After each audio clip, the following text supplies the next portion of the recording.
Astro friends, it's Melanie on the 9th of October 2025. A little bit later this week, so thanks for your patience. Today the moon is in Taurus. Hope that works with patience.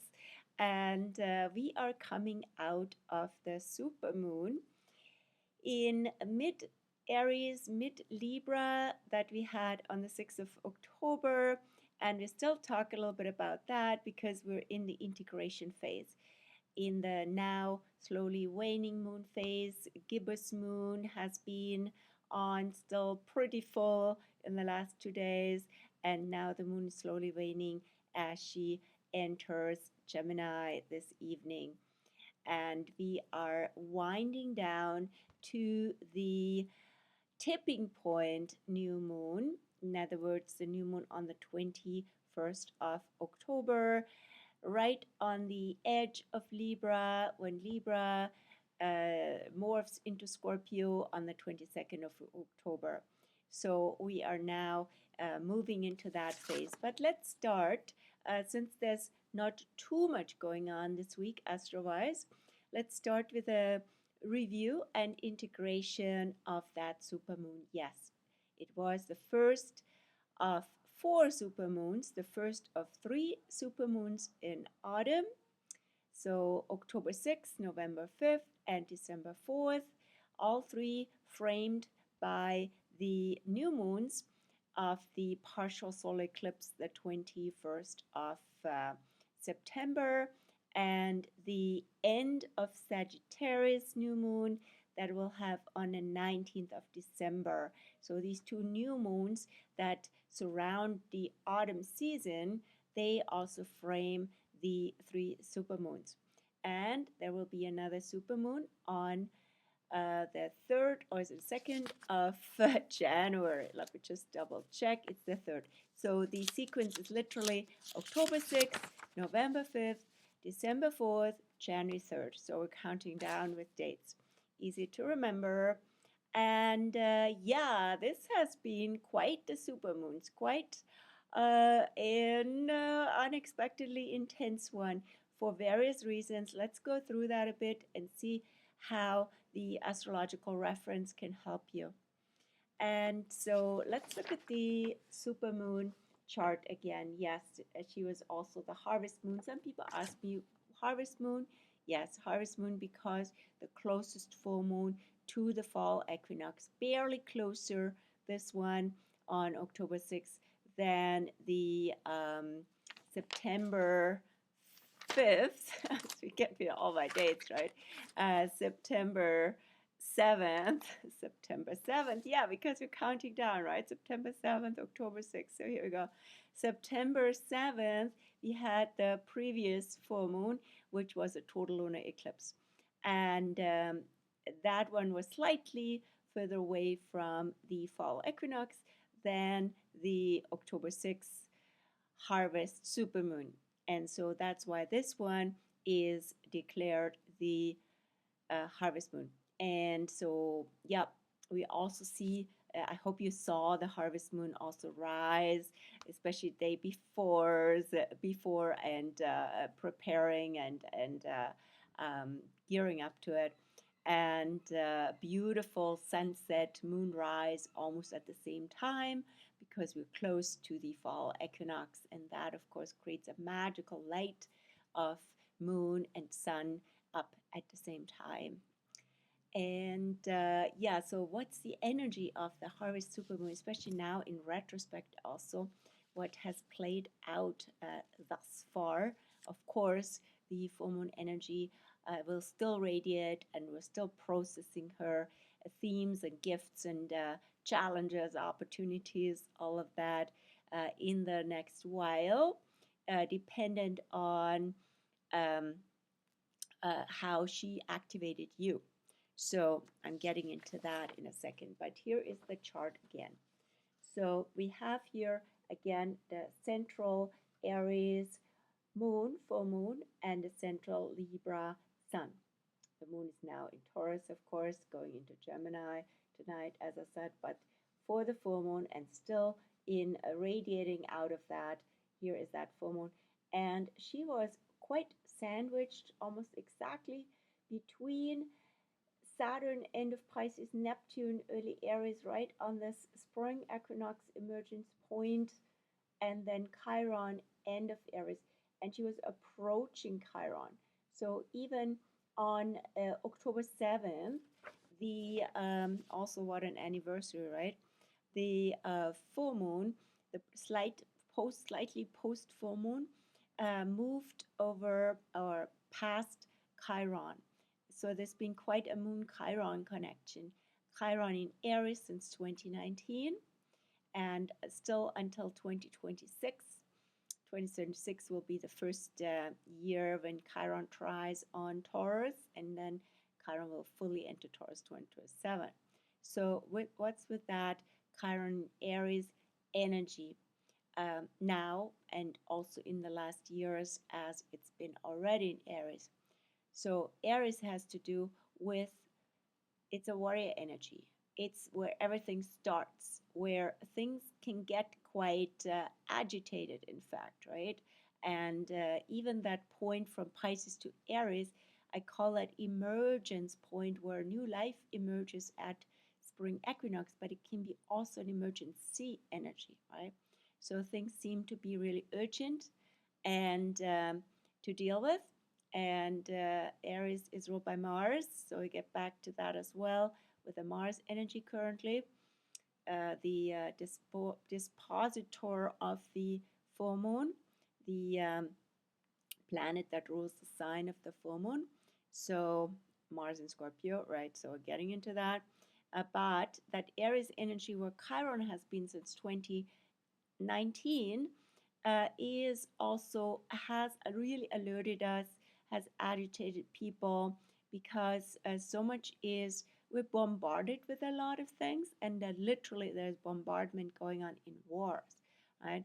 There's an aggressive energy has really risen, and this aggressive energy and this division and discord, I should say, also with the connection with Eris, ERIS, which is an asteroid that moves super slowly and has been in Aries, the sign with A, since the 1920s and continues to be in Aries until the 2040s, 120 years.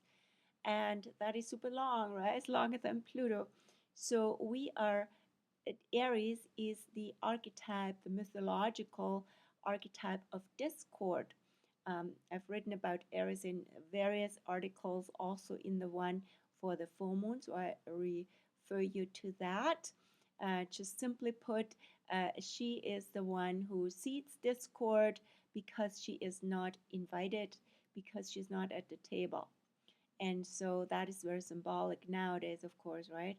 So lots of discord and division is being seeded and out of feeling maybe excluded or not feeling in charge or not various motivations.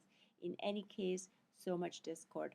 And now even this year, 2025 and 2026, Chiron meets Aries, which only happens every about 55, 60 years because Chiron itself has a 50-year cycle.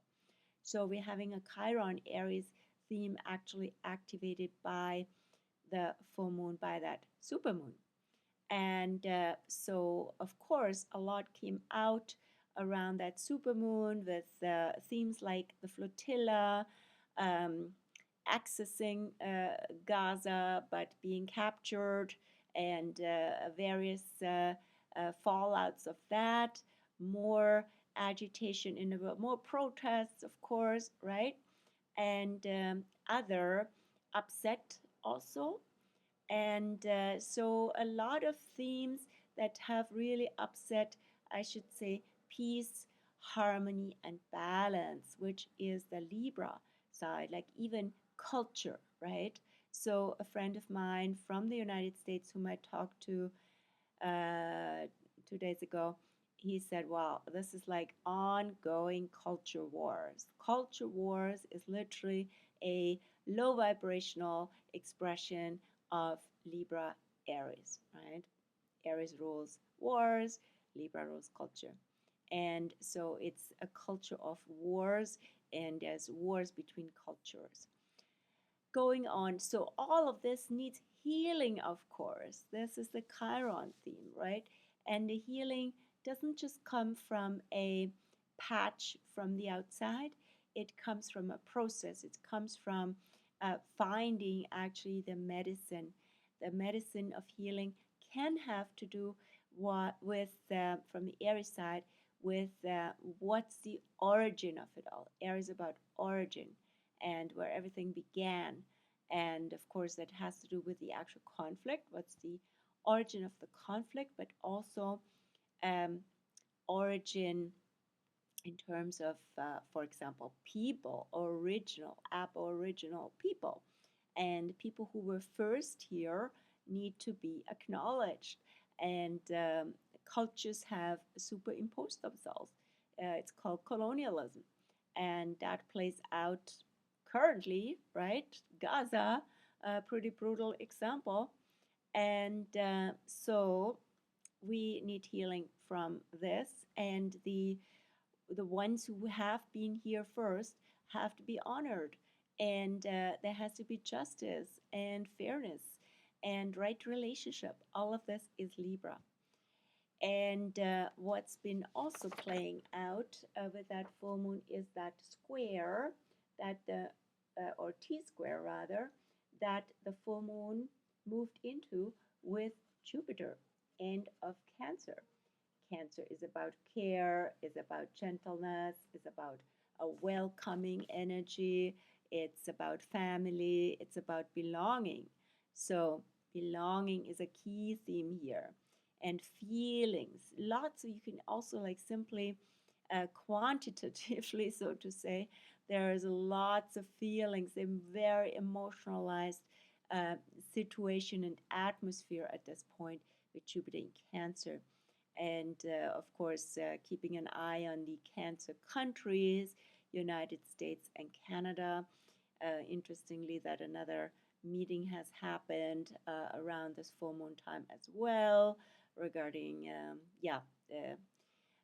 relations, especially business and industrial relations and tariffs and so on. But bottom line, it's actually about a sense of family, greater family on Turtle Island, which is very Cancerian. And that takes me also to the Thanksgiving themes. The Canadian Thanksgiving will be on the 13th on Monday. And of course, it's a whole weekend, it's Thanksgiving weekend. And so in some of the US states, Columbus Day is still celebrated on the weekend around the 12th of October or second weekend of October. So on October 12th, 1492, Columbus set foot first on the Americas. And so is that an anachronistic holiday? I would think so. And also, what are we celebrating here? Okay, then even the Thanksgiving, right? So there's also this whole historic background. I encourage you to research a little bit into that, be more aware and informed about the background of Thanksgiving, of the settlers, celebrating harvest and so on.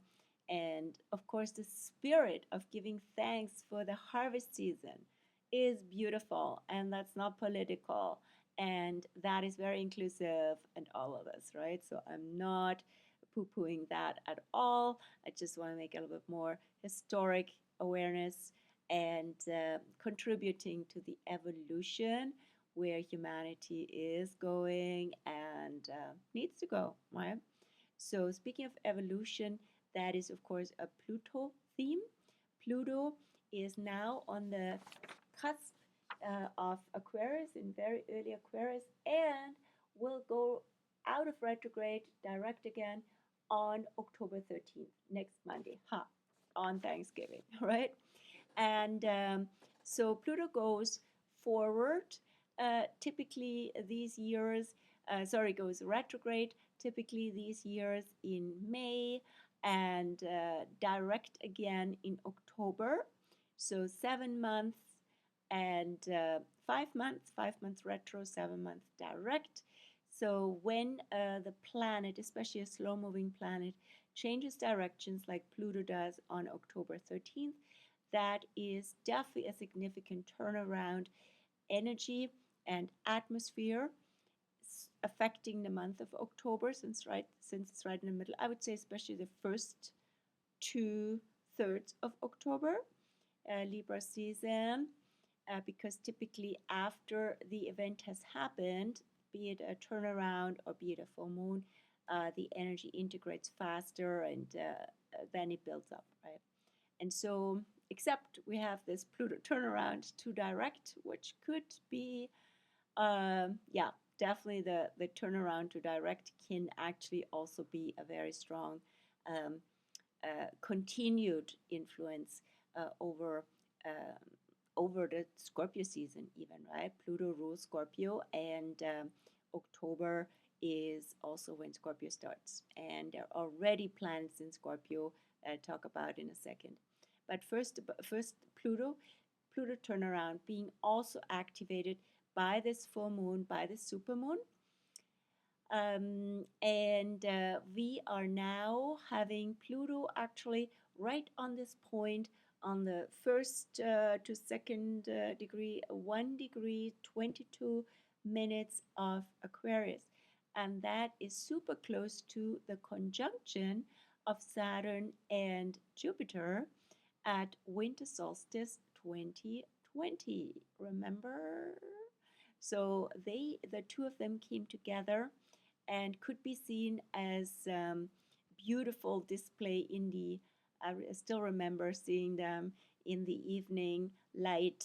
It was December 21st, literally also the winter solstice, when they came together and started together in the union a new 20-year cycle, a new 20-year socio-political economic cycle from the Aquarius perspective. And that's extra powerful because now Pluto has gone to this point, right? So Pluto is where things actually really are being put into motion, or are really processing, are really old is purged and and um, and repurposed, basically, right? So it's the point of systems from Capricorn to Aquarius. It's also the point from history, Capricorn, to future, Aquarius, and also from hierarchies to communities and circles and humanity, right? So status, hierarchies, all of that has been very Capricorn, government and all that. And Aquarius can be anarchy, but can be also revolutionary, and can be chaotic. It's not as orderly as Capricorn is, that's for sure. And the notion is, the impulse is very much for freedom and equality. Pluto was actually the last time in Aquarius, also during the French Revolution, 1789. And yeah, interesting years to come with this Saturn Jupiter phase from 2021 to about 2041, which also corresponds with Pluto in Aquarius. So Pluto will be in Aquarius till 2043, 44. So we're having a quite Aquarian dynamic now started, and again very much activated with the Pluto turnaround. And speaking of Pluto, now Pluto rules Scorpio, as I said before. And what do we have in Scorpio? Mercury freshly in Scorpio from the day of the supermoon on the 6th, entered Scorpio, will be there in 2 phases until the 29th of October, and then again, due to retrograde, from the 18th of November till the 11th of December. So this is what it looks like, as Mercury had just entered Scorpio on the full moon day, before the full moon in the morning. And Mercury had also then on the 7th, the day after the full moon, squared Pluto. So this is a really powerful dynamic because, as I said, Pluto rules Scorpio, and also Mercury is super strong in Aquarius. So definitely a strong axis that has been very much feeding into this full moon energy. So what does that mean? Mercury in Scorpio, approaching Mars. By the way, we're getting into that. Mercury in a Scorpio is very much an energy for research, exploring deeper dynamics, and going under the surface with our understanding, with our discussions, with our thoughts, with our communication. It's also very, very psychological. So it's always probing what's going on under the surface, what's going on deeper levels. And with Aquarius, we're dealing a lot with society, right? This cusp, as I said, has to do with history and future, but also it has to do with systems and societies, right? Structures and people. That is the formula for systems. I mean, there's systems without people too, right? That's the other thing. That's the question also, as Pluto is now moving through Aquarius. Will people become redundant? Yeah, in a way they already are, right? And so is that disempowering for humanity, or is it just fear, or is it literally making human interaction in so many ways, speaking of AI and such, right? Really changing that radically. So it's a big evolution with Pluto. Typically, there's a process that is typically cannot be reverted, right? Once it's set in motion, it's moving. It's a powerful force. And we see that very much with technology, Aquarius, and we also see the ruler of Aquarius, Uranus, now freshly in Gemini, here in Gemini, and just for a trial run until November 7th, but also in connection with Pluto here in trine. So they support each other, and there will be more of that trine in 2026, 2027 even, right? So it's a lot about evolution and revolution, and it's two air signs too, right? So they have to do with communication, information, learning, right? All of that, Gemini and Aquarius, and systems, right, that are being created for this. So back to the Scorpio side, because more and more energy is moving into Scorpio now. So the Mars took Lilith, actually was the first to move into Scorpio this year, end of March until Winter Solstice, and Lilith is already in the last decanate of Scorpio with the Pisces undertone. Here she is, making a beautiful great grand trine, actually, with the North Node, not exact, coming out of that a bit, but also with Jupiter. And that is also a background an underground dynamic that might not be there on the surface, but definitely informing us. So what am I talking about? This Lilith factor here. Lilith is the archetype called the archetype of wild woman, and Lilith is of course more than that, because wild woman is a bit of stereotype, and it's about rewilding ourselves. What does that mean?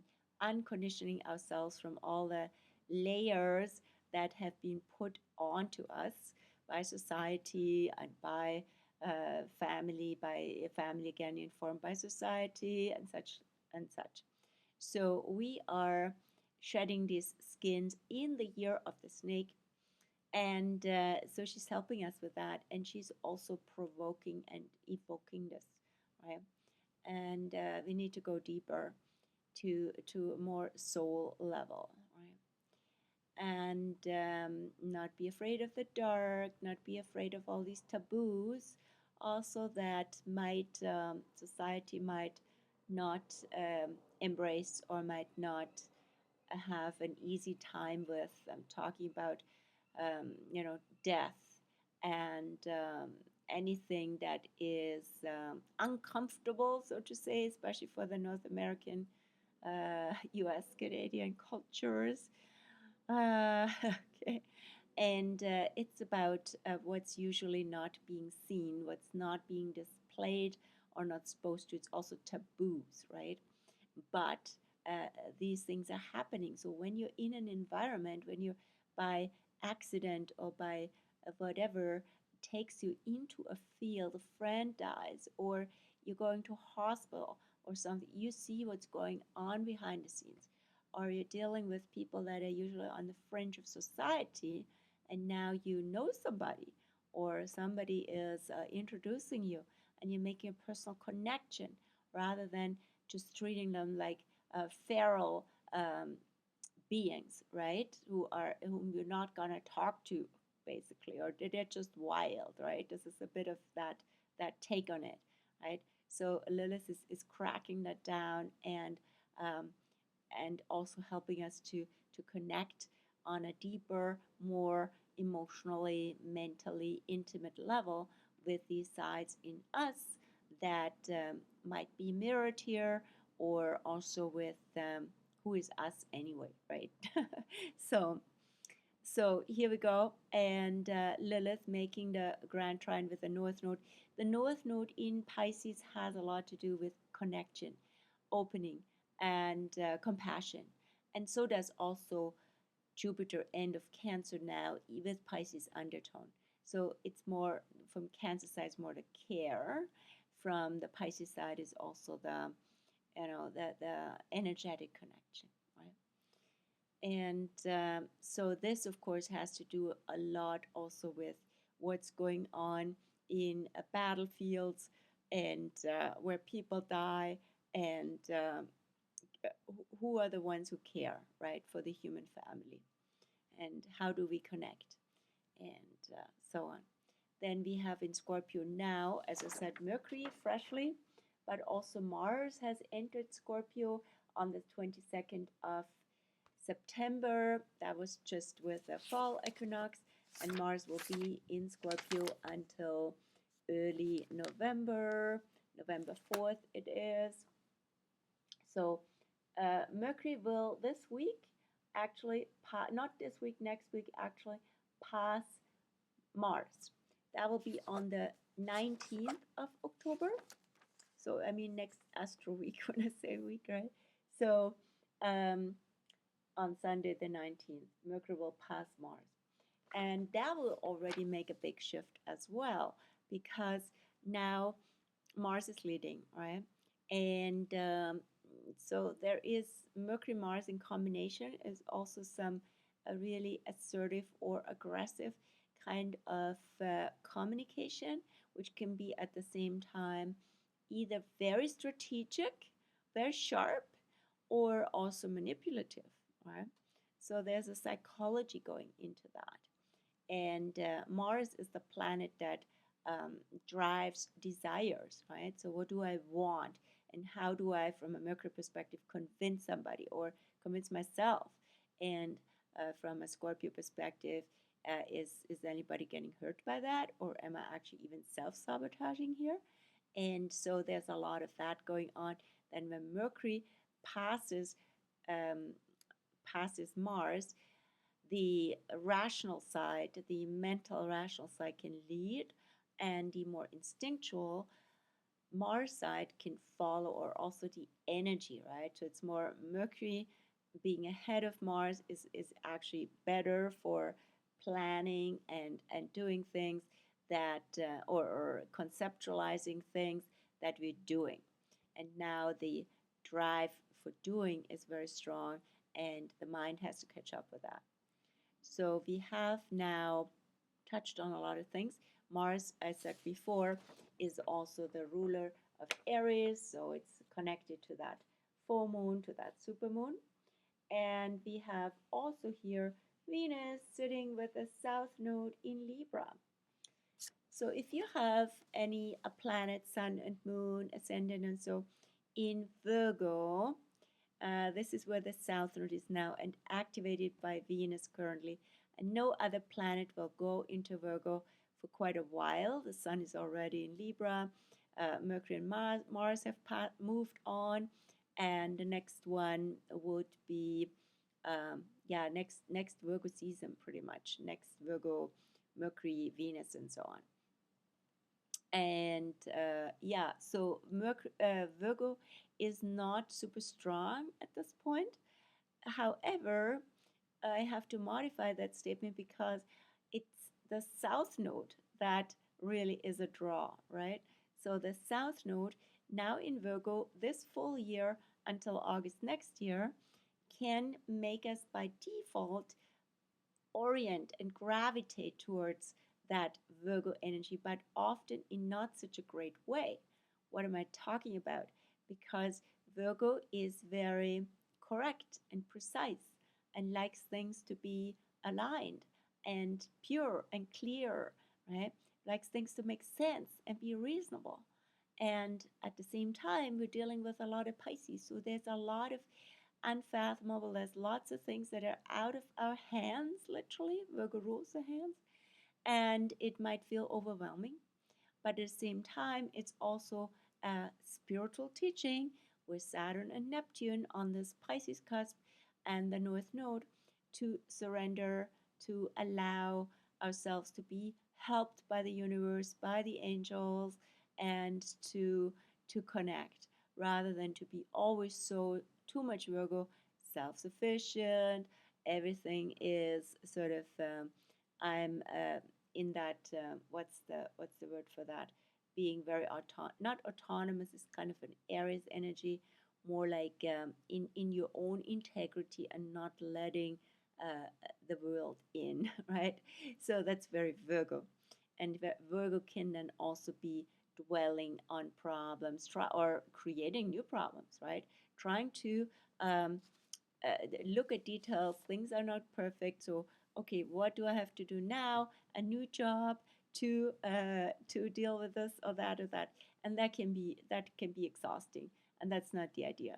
So that turns us into human doings versus human beings. Yeah.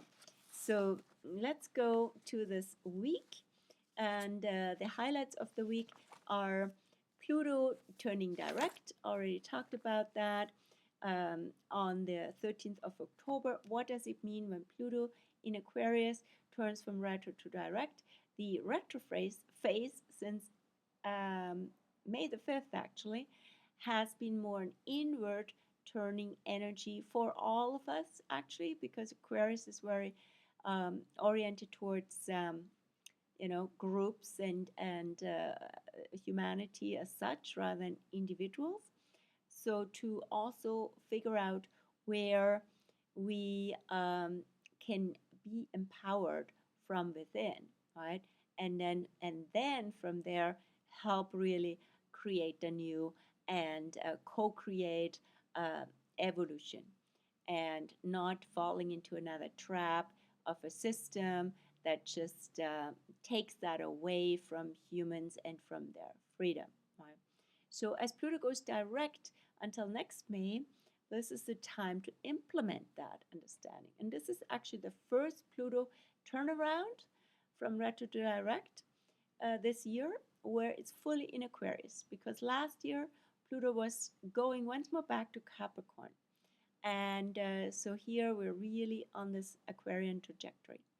Then we have also on the 13th, Venus enters Libra. I just talked about Venus in Virgo, Venus with the North Node attracting even more of that Virgo South Node, Venus on the South Node attracting even more of that South Node Venus energy, finding more things to do, in other words, and having one's main relationship with one's job and work and so on, or being very concerned.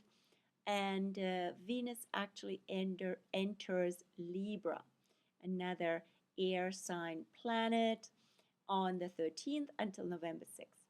And so that, I'm seeing things are getting a little blue-green here. The energy, the color changes. Can I do something about it? Or maybe it's the blue hour, l'heure bleue outside. Anyway, so Venus in Libra, much better position than in Virgo because in Libra she's at home, right? It's one of her ruled signs. And this is all about beauty, balance, harmony, peace, and aesthetics and art. So we are drawn to that. And yeah, so this is a promise of Venus. Oh, changing, right? Changing colors. Colors are very Venusian, are very Libran actually.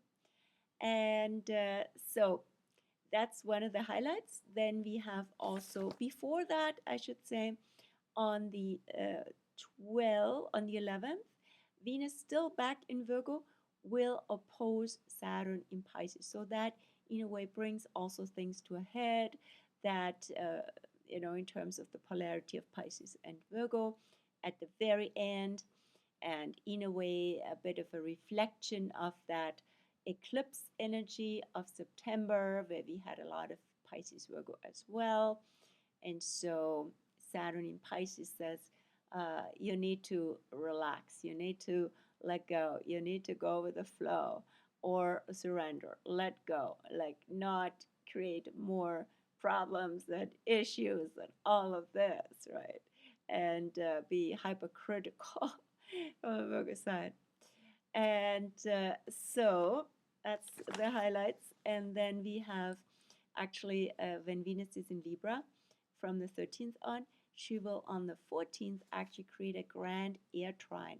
She will be, I can demo that in this chart, Venus in early Libra from this side, right, will be in a trine with Pluto in early Aquarius, freshly, very freshly direct, and also with Uranus still barely retrograde, barely in Gemini, re-entering Taurus in November. So we'll have this grand air trine here building up. And that is a very auspicious one, which is all, it's very in the air elements, right? It's very social. And there's a social energy, there's a communicative, there's a learning energy, there's an intellectual energy, an artistic, a cultural energy. So it's, everything is intangible, really, right? And with Venus in Libra, we also value that, right? And we value culture versus in Venus in Virgo, we might value work a lot or health. We're totally legitimate, but maybe that can be settled this phase. And then we move into more the fine arts of life. Okay, and then lastly, the decanates and also the moon phases. So we're now still in the second decanate, the central decanate of Libra, which is Aquarius undertone. Interestingly, as we are approaching, as I said, Pluto in Aquarius going direct, so that decanate shift happens on the 13th, on the day of Pluto shift. And then we're going into the third decanate, which has a Gemini undertone. So the Libra Aquarius has been a lot about social justice and also about fairness, justice, balance, peace, right? Also in the context of humanity needs peace. Then from the Libra Gemini perspective of the last 10 days of Libra, the energy shifts and it's a lot about communication. It's a lot about learning. It's about social or exchange, cultural exchange would be a theme here, for example, right? Then we have the moon phases. So we're obviously coming in the waning moon phase after the supermoon. The moon has been in Taurus since yesterday, the 8th, and or actually Tuesday the 7th, late evening. But moon in Taurus until this evening, it's the 9th, at 10:17 p.m. is Pacific. I always go Pacific where I live. That is the time when the moon enters Gemini, and I call that cusp from Taurus to Gemini the voice point, when we need to voice something. We need to talk about it. We need to voice our values is also Gemini, Taurus, or maybe also communication with the body and yeah, listening to the body and learning from the body and also learning from nature, corresponding, communicating with nature is also Gemini, Taurus, learning about nature. And very communicative time, Friday, tomorrow, and Saturday, when the moon enters Cancer in the evening, for the evening, late evening, 10:07 p.m., 11:07 p.m., and 11:57 p.m. Sorry, 11:57. So very close to midnight. And then, so all day Sunday, all day Monday, moon in Cancer until early morning of Tuesday the 14th. So that is quite a weekend to be together, especially Sunday, Monday, to be together with family and to have this sense of belonging, have the sense of kinship and welcoming others and feeling welcomed. And so all of that gets very much evoked, especially when the moon meets Jupiter, which is now in Cancer this year, since June until next July. Just looking when the moon meets Jupiter. That will be on, should be on, yeah, it's on the 13th even, right? On Canadian Thanksgiving at 4:48 p.m. right there, Moon Jupiter. So also another theme around that is the greater human family, right? Jupiter in Cancer is like the family's growing, but also it's like we're extending our sense of family to human family. Then the moon will go into Leo on the 14th, and Leo Libra in combination is quite an energy for art, self-expression, and yeah, it's like it's a very how to say yeah, maybe also performative energy, right? And culture for sure, right? And that's it. It turned out to be much longer than expected. First, I thought, yeah, there's not so much going on this Astro Week, so I can go into this review of the supermoon, and it turned out pretty long. So, yeah, so I hope that was interesting for you. And if you are would like to read more about all this, you can find it, of course, in the Astro News blog, and that I link down below, and also on my Facebook page where I post daily. And you can also sign up to my newsletter, shoot me an email. I give you the instructions below how to get on my newsletter, which comes out for every full moon and new moon, and that's very comprehensive. And you're always welcome to do a private session with me. I take new clients, so here you go. And yeah, so if this was interesting for you and you know somebody who might also benefit from this or is into astrology, pass it on. Pass this video on to them. Subscribe if you're interested to be notified when a new one comes out, which I do every week. I aim to anyway. And you're most welcome to be part of this virtual community. I wish you a beautiful week. Bye.